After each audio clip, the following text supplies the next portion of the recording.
अरे काय केलंय या चिमुकलींनी? अरे वडगाव पान येथे 6वीत जाणारी विद्यार्थिनी रस्त्यात तिला अडवून तिच्या अंगावरती ऍसिड फेकला, तिचा चेहरा जाळला, तिच्या अंगावर फोड आली, अगदी किंचाळतीये ती. इतकी मनामध्ये तुटतीये ना, ती अगदी फुलाप्रमाणे जपलेली ही मुलं नराधमानो. आणि हा एक बाबा महाराज कीर्तनकार. अरे त्याला 2 बायका आहेत, दोन दोन बायका असून सुद्धा या 17 वर्षीय मुलीवरती अत्याचार अन्याय करत होता, शोषण करत होता, तिला चटके लावतोय. आणि तिचे आई वडील अगदी अंध आहेत, दिव्यांग आहेत.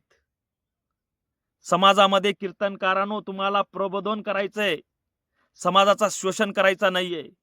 समाजामध्ये ज्ञानाचा दिवा प्रकट करा, देवध्यानीचा दिवा प्रकट करा. प्रत्येक गावामध्ये जाऊन समाजाला चांगले सुसंस्कार द्या. अरे तुम्ही काय चांगले सुसंस्कार देणार आहेत कीर्तनकारा हो? स्वतःचीच तुमची संस्कृती चुकली आहे. तुम्ही फक्त पैशा मागे आणि समाजाला भरकवतायत. तुम्हाला स्वतःला देव मानून घेतात, समाजामध्ये जातात, कीर्तन करतात, 4 लोकांमध्ये कीर्तन करून देवाचे व्याख्यान देतात.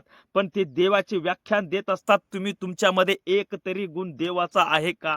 अरे नराधमानो, तुमच्यामुळे चांगले माणसांवरती कोणी विश्वास ठेवणार नाही आणि चांगल्या कीर्तनकारवरही कोणी विश्वास ठेवणार नाही. चांगला माणूस जो जगतोय त्याला चांगलं जगू द्या. आणि चांगला कीर्तनकार बाबा चांगलं समाज प्रबोधन करते, त्याला समाज प्रबोधन करू द्या. आणि त्यांच्यावर विश्वास ठेवण्या इतकी तरी आम जनतेची भूमिका किंवा बुद्धी राहू द्या. सरकार, मायबाप अशा या नराधमांना किती दिवस तुम्ही जेलमध्ये ठेवणार आहेत? मायबाप असे हे नराधम, सरकार मायबाप असे हे नराधम जर कधी अशा गावागावामध्ये तुम्ही सोडत जाल ना, एक नराधम सोडला तर त्याच्या मागे 100 नराधमांना हिंमत येईल की सरकार काहीच करत नाही, फाशी देत नाही ना, जाळत नाही. या अशा नराधमांना तुम्ही भर चौकामध्ये जाळा मायबाप सरकार.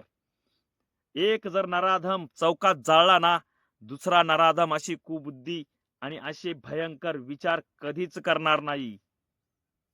जय जवान, जय किसान.